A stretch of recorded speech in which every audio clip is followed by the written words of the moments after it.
Bienvenidos a mi podcast Gatito Encerrado, un podcast que llegó más tarde que nunca, pero acá está. ¿Existe ese dicho más tarde que nunca? Lo dudo. Pero quiero darte las gracias por estar acá escuchándome un día. No sé qué día me estás escuchando. Probablemente estás escuchando esto un año después de que yo lo lancé, o en el mismo momento en que yo lo lancé. Pero aquí estoy, en una nueva época de mi vida en donde un montón de gente me pide que haga un podcast de misterio, y yo quería hacer un podcast de misterio, pero no tan solo de misterio, sino que quería hablar de varios temas. Entonces aquí me encuentro en una nueva época de mi vida en la que estoy muy motivado a traer este contenido acá para que me escuchen mientras hacen sus cosas durante la mañana, mientras van atrasados al trabajo, o también cuando están relajados en su casa tomando desayuno o tomándose su año sabático. En algún minuto eventualmente van a escuchar ruido atrás porque estoy en el patio de mi casa, pero también hay vida de seres humanos a mi alrededor, lo cual es inevitable de tener. Y yo antes era muy quisquilloso con eso, entonces dije, no me puedo secar el cerebro pasándola mal todo el tiempo por eso. En fin, ¿por qué se llama mi podcast Gatito Encerrado? Se llama porque hay gato encerrado en las historias que voy a contar. Hay historias que son densas, pero también voy a hablar de cine. No quería entregarle como un título netamente cinematográfico o misterioso, sino que quería que fuera algo como un balance. Entonces hay películas en las que hay gato encerrado y me demoré mucho. Este podcast en un inicio se iba a llamar FD18, fila D18 como de cine. Muchos van a pensar que es una idea mucho mejor, pero no me sentía cómodo, no me identificaba, ¿cachai? Pero bueno, a lo que nos convoca el día de hoy, lo que quieren que hablemos. Vamos a hablar del caso de Joseph Fritzl. Que este caso yo ya lo había contado hace 3 semanas atrás. Yo les dije, les voy a traer el podcast, pero denme un tiempo, y ustedes me dieron todo el tiempo del mundo. Y acá estoy, les vamos a hablar a ustedes del podcast, del caso de Joseph Fritzl, un hombre austriaco. Así que sin mayor alargue, dilatación, vamos a iniciar con este podcast. El 9 de abril de 1935 nace en Amstetten, Austria, Joseph Fritzl. Un hombre que nace bajo el alero de una familia bastante conservadora. Su padre era un hombre alcohólico que fue un soldado de la Segunda Guerra Mundial, y su madre era una mujer que era ama de casa, trabajaba como empleada doméstica y no era muy cercana a Joseph. Sin embargo, su papá a temprana edad los abandona. Era un hombre como bien frío, como que nunca tuvo interés, y toda la culpa eventualmente recayó sobre la mamá de Joseph, lo cual tiene sentido porque era una mujer sumamente cruel. Ya vamos a ir ahí. Pero claro, el papá lo abandona, la deja a ella sola con un niño a cargo mientras ella tiene que trabajar con poca plata. Entonces nacen y crecen con muchas carencias como familia. La mamá de Joseph era María Fritzl y era una mujer cruel. O sea, si yo les digo que era mala, créanme. Porque al minuto en que Joseph iba creciendo, ella le tenía como sobrenombres a Joseph. Le decía el demonio, que no quería que estuviera ahí con él, lo maltrataba. Según bajo el testimonio que entregaba Joseph, ella era tan violenta que lo golpeaba en el piso hasta dejarlo inconsciente, lo dejaba sangrando. Y Joseph fue desarrollando una personalidad bastante fría, calculadora, era un hombre cruel, no le importaba nada ni nadie. Entonces como que creció bajo esa presión de la mamá de que era una mala persona, un mal hijo, pero ella tampoco nunca lo dejó, ¿cachai? Como que ella seguía trabajando para darle comida, como que nunca lo dio en adopción, por ejemplo, que era una de las opciones si es que no quería tener al niño. No, sino que ella decidió violentarlo durante toda su vida. Resulta que en algún minuto ya de su vida Joseph empieza su adolescencia, y yo creo que estos detalles de su vida son sumamente importantes porque esto te lleva a lo que él se transforma más adelante. Resulta que Joseph, durante su vida era, como les dije, una persona súper fría, y estábamos ya en un contexto como de guerra fría, como que el contexto de la Segunda Guerra Mundial todavía seguía vivo en el minuto, todavía era algo muy comentado, y aún más en Austria, que era de donde venía Hitler. Entonces, Joseph se transforma como en un idolatrador de Adolf Hitler, como que se une a las juventudes nazistas. No me llama la atención que esto haya pasado, y más aún por la época, y Joseph lo hace, pero ojo, que esto va demarcando mucho de su personalidad. Ya creció en una infancia muy fría. Se unió a estas juventudes que probablemente valores humanos no le enseñaron. Entonces se une a esto y ya comienza a formar su carácter, a formarse un poco como en la vida. Y van pasando los años y empieza a estudiar en la universidad, empieza a estudiar ingeniería eléctrica.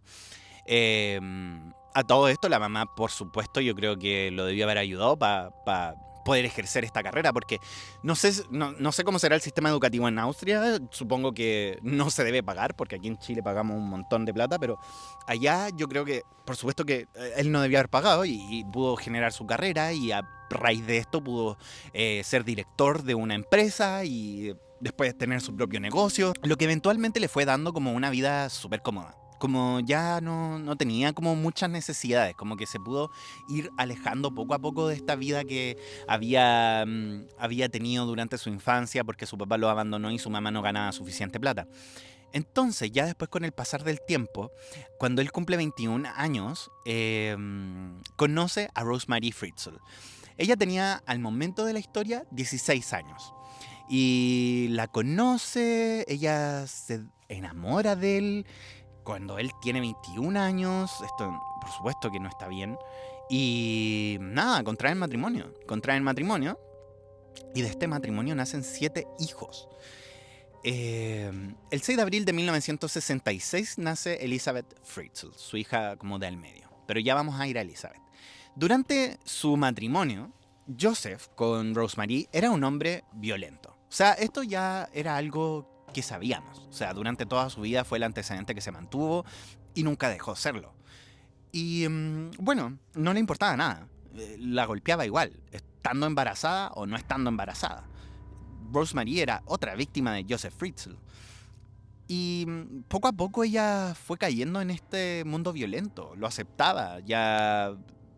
Es que es algo muy común que pasa en las víctimas de violencia, que a veces terminan aceptando a estos abusadores porque la hacen ver como que el mundo no es nada sin ellos. Es como casi un lavado de cerebro, es terrible.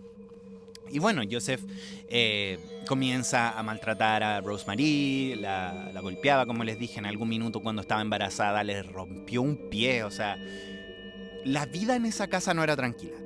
Hasta que los hijos, cuando tenían la más mínima posibilidad de irse, lo aprovechaban y se iban. El caso de Elizabeth, el principal caso de esta historia, porque Elizabeth Fritzl, al momento de ver que su papá era un hombre súper violento y que también la violentaba a ella y la abusaba a ella cuando era niña, ella arrancaba de la casa. En algún minuto se fue con un amigo a Viena, Joseph buscaba a la policía, la llevaban de vuelta a casa. Entonces como que se desarrollaban estas dinámicas en las que ni uno tenía como una vida en paz. Y eventualmente Elizabeth volvió de manera un poco más definitiva a la casa. Resulta que también durante su vida Joseph comenzó a acumular antecedentes penales. Y esto a vista de Rosemary. En algún minuto, Joseph comienza a observar a las mujeres de la calle. De hecho, le tenían como un sobrenombre a algunas personas como el observador, ponte tú. Y le decían, no, este tipo es creepy, como este tipo es raro, como siempre se viene a la calle a mirar a las chiquillas y es raro, es raro. Y resulta que un día se queda esperando en la calle a una chica enfermera que ya la venía observando hace mucho tiempo. Ella tenía 24 años cuando esto pasa. Él empieza a observar a esta chica de 24 años hasta que en un punto ve la instancia perfecta para poder asaltarla. Asaltarla, entrar a su casa, violentarla de todas las maneras que ustedes se pueden imaginar. O sea, un hombre muy violento. Y esto no quedó impune. Esta chica hizo su denuncia, Joseph comenzó a cumplir una condena de 18 meses, Rosemary toma conocimiento de esto, se separan eventualmente y Joseph tenía que cumplir una condena de 18 meses, muy poco, pero ni siquiera en la cárcel, era como servicio comunitario. O sea, como que yo no sé cómo funcionaba la justicia en Austria por esos años, pero claro, no pasó nada relevante con el caso. Bueno, finalmente Rosemary lo perdona y él vuelve a la casa con los niños como si nunca nada hubiera pasado.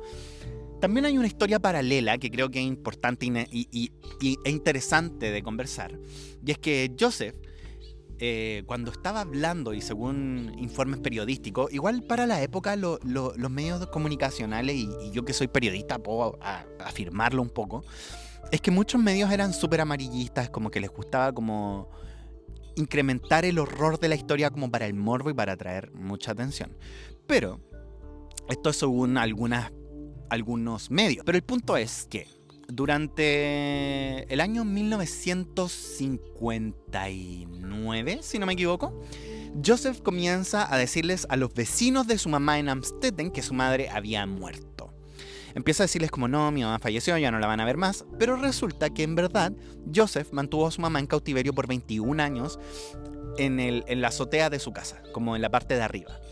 Él se había propuesto de que su mamá nunca más iba a ver la luz del sol. Como, no, mi mamá no va a ver nunca más la luz del sol, y le tapó las ventanas, la mantuvo ahí encerrada por 21 años, solamente subía a darle comida, y la señora perdió la vida y desapareció. Nunca nadie más supo de ella, nunca nadie más se enteró de lo que había pasado con su vida. Todos pensaban que la señora realmente había fallecido, pero no, al parecer la mujer había estado encerrada durante 21 años. Esa es información preliminar, nunca se pudo confirmar realmente si fue así, porque tampoco nunca se encontró ni un resto humano. Fue muy turbio en verdad ese caso, y nunca se solucionó ese tema. Pero esto ya Joseph lo revela una vez ya lo encontraron con el caso de Elizabeth, que ya vamos a ir ahí. Durante el año 1977 y 1981, Joseph comienza a usar de Elizabeth Fritzl, que es una de sus hijas. Ya sus hermanos se estaban yendo de la casa porque ya le había comentado que su padre era un hombre muy violento.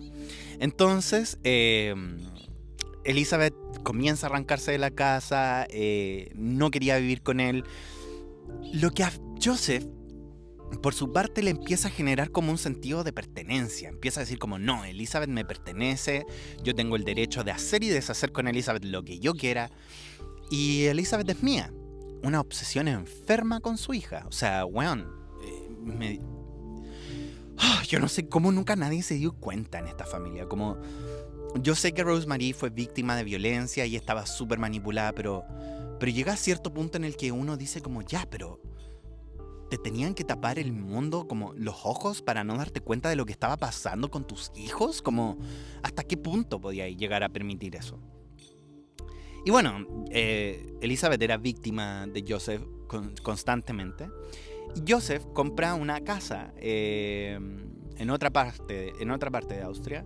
Y es aquí donde él comienza a excavar. Y se comienza a conseguir permisos municipales. Comienza a conseguirse permisos municipales para hacer un sótano en el que hubiera suficiente espacio para que él pudiera trabajar. Porque como ya les dije, él era ingeniero eléctrico, entonces tenía como bastante conocimiento de cómo construir cosas. Él era una persona inteligente igual, como tenía mucho conocimiento de cómo construir cosas, tenía mucho conocimiento como teórico. Entonces, él se consigue estos permisos municipales con el fin de, claro, armar este taller con que necesitaba más espacio para él poder trabajar. Esto un poco como a escondidas de su familia, porque esconde el propósito final del sótano. Y comienza a construirlo, y es acá donde él construye una habitación, un baño, y pone puertas, crea un sistema para poder entrar. Aquí voy a hacer una pausa porque siento que las personas que están viendo este podcast ya me están perdiendo, porque creo que se está oscureciendo demasiado rápido. Voy por una luz. Bueno, y de aquí nos saltamos al año 1984, donde comienza esta terrible historia. Bueno, esto comienza en un día normal para Elizabeth, en el que su papá se encontraba con ella en la casa y le pide ayuda para instalar una puerta en un sótano en el que ya se habían mudado, al sótano de la casa en la que ya se habían mudado. Este sótano no tenía acceso la familia. A este sótano no tenía acceso absolutamente nadie más que Joseph, porque los tenía todos con el cerebro lavado, y les dijo como, si entran aquí a esta parte se van a electrocutar, en un lugar súper peligroso, no entren. Y en verdad él había creado una habitación y un lugar perfecto para poder secuestrar a Elizabeth y mantenerla en cautiverio por el tiempo que él quisiera y abusar de ella. Entonces un día le dice a Elizabeth, acompáñame acá abajo al sótano porque necesito poner esta puerta. Y Elizabeth le dice como, bueno, bajan al sótano, y ella se pone como, no sé, se pone en la habitación por la parte de adentro a sostener la puerta, y mientras tanto Joseph atornillaba la puerta por fuera y ella la sostenía. Llegó un punto en el que ya él terminó de atornillar la puerta y nunca más la abrió. Elizabeth quedó como... ¿Qué? Como... ¿Hola? Nadie la escuchaba.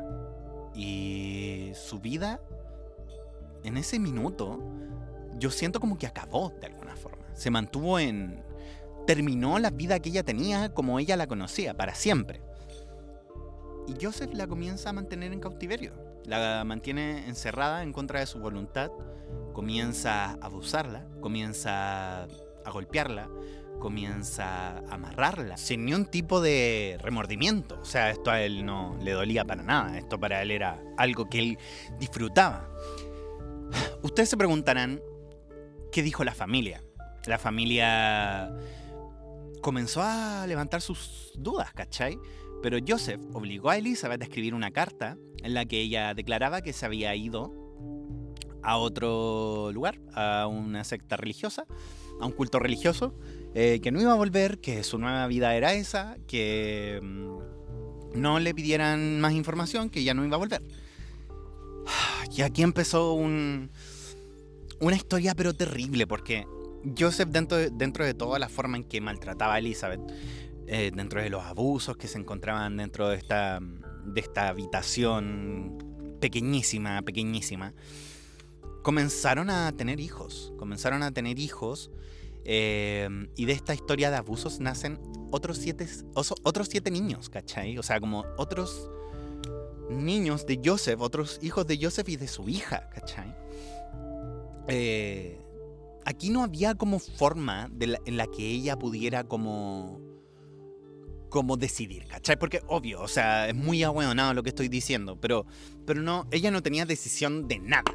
Entonces, si algún niño se enfermaba, cagó. O sea, ella tenía que arreglársela sola en el sótano con la comida que él le llevaba, que era poca, o si no la golpeaba y la amarraba, y los niños también sufrían. De hecho, llegaba un punto en el que era tan satánico este weón que obligaba a los niños a mirar todo estos actos satánicos que él cometía. Turbio. Sin ni un remordimiento, como les dije. Mientras tanto, la familia seguía creyendo que Elizabeth se encontraba en este encuentro espiritual, en este secta religiosa o culto religioso, como quieran llamarle. Bueno, pasan los años y nacen mellizos. Nacen mellizos de los cuales uno pierde la vida porque no se daban las condiciones allá abajo, ¿cachai? Él no se negaba a llevar a ni un niño al doctor, se negaba a todo tipo como de condiciones que o peticiones que pudiera pedir Elizabeth, como que no era una oportunidad o una posibilidad, ¿cachai? Entonces uno de estos gemelitos pierde la vida por las condiciones en las que se encuentra, y Joseph toma a este niño y lo incinera en un caldero que tienen en la casa y se deshace de la evidencia. Y Elizabeth queda ahí, destrozada. Eventualmente ya esto de tener a tantos niños en el sótano era insostenible, como que ya y se iba a generar mucho ruido, ¿cachai? Aún así Elizabeth se mantenía con su primera hija, que creo que eso es un detalle bastante importante a mencionar. Entonces él toma la decisión de que Elizabeth iba a comenzar a escribir cartas. La obligaba a escribir cartas y a dejar a los niños en la puerta de la casa. Las cartas tenían que dejar en claro que ella venía a dejar a los niños porque ya no podía mantenerlos, ya no podía seguir con ellos en el culto religioso. La obligada, weón, era cruelísimo. Y los niños subían y comenzaban su vida con Joseph. Allá, en el segundo piso, con su otra familia, con la abuela y con sus otros hermanos, ¿cachai? Y así fue como subieron 3 niños. 3 niños, o sea, ya quedaban 3 abajo y 3 arriba. Y los bebés subían y subieron 3 niños, y siempre el modus operandi era el mismo. Quedaba a los niños en la puerta, obligaba a Elizabeth a escribir la carta y subía a los niños. Uno de estos niños era uno de los gemelos. Entonces, bueno, dicho eso, ya después, con el pasar de los años, él agrandó el sótano de alguna forma. Le pedía a Elizabeth que cavara con sus propias manos. Weón, es que más encima, imagínate el nivel de violencia, weón. Elizabeth como que, claro, ya podía arrancarse de su casa una y otra vez, pero para él el castigo perfecto era torturarla de esta manera. para que vean como personas que avalan tanto este tipo como de crímenes se unen como a juventudes nazis o juventudes pinochetistas, no sé, weón. Hay algunas personas con mentes macabras. No estoy diciendo como que solo las personas de ahí, pero, weón, son mentes que en verdad necesitan ser estudiadas, porque no es normal que esto pase. Además que le añadimos que tuvo una infancia súper cruel, que esto no justifica para nada lo que hizo, pero claro, esto es importante estudiar como la salud mental de estas personas, porque teniendo el poder de estudiar la salud mental de personas que tienen infancias como tan complejas como la tuvo Joseph, que no tienen una educación buena y de calidad, podríamos evitar muchas cosas si nosotros nos preocupáramos de eso. Pero bueno, y mientras tanto, ella les va enseñando a los niños cómo leer, escribir, y le va enseñando como cosas básicas. Joseph, durante estos 24 años de cautiverio, bajaba en la noche cuando ya todos estaban durmiendo, o bajaba cuando no estaba nadie en la casa. Bajaba a abusarla, a golpearla, a golpear a los niños, y después subía y les dejaba comida para que sobrevivieran. Ni uno de estos niños vio, o de los 3 que mantenían abajo, nunca vio la luz del día. De hecho, creo que tenían una televisión, entonces ellos se imaginaban como este mundo de la televisión como algo utópico, como que nunca iban a ver. Y toda esta situación da un vuelco enorme cuando la hija mayor de Elizabeth y Joseph se enferma, a los 19 años. Aquí hay varios testimonios que siento que no sé si se contradicen, pero no sé si es 100% así como fue la situación. Pero aún así les voy a contar ambas historias para que ustedes puedan también hacer sus inferencias e investigaciones correspondientes. Yo también eventualmente les voy a dar mi opinión. Bueno, primero se dice que esta chica se enferma. Esto sí fue real, que Elizabeth le ruega a Joseph que por favor lleven a su hija mayor, de 19 años, al hospital. Le dice, por favor, llévala al hospital porque va a perder la vida. La niña estaba grave, nunca había visto la luz del día, no tenía vitaminas, no tenía lo necesario para vivir, ¿cachai? Y bueno, como Joseph, como su primer acto humanitario, bueno, es como terrible decir esto, como la primera cuota de humanidad que se le presentó a Joseph durante todos estos años fue como decir como ya, la voy a llevar al hospital. Y bueno, aquí viene como la primera historia que se dice que Elizabeth escribió una nota y la puso en uno de los bolsillos de la niña para que posteriormente la pudieran leer los enfermeros y los enfermeros pudieran hacer la denuncia y así pudieran ir a rescatar a Elizabeth.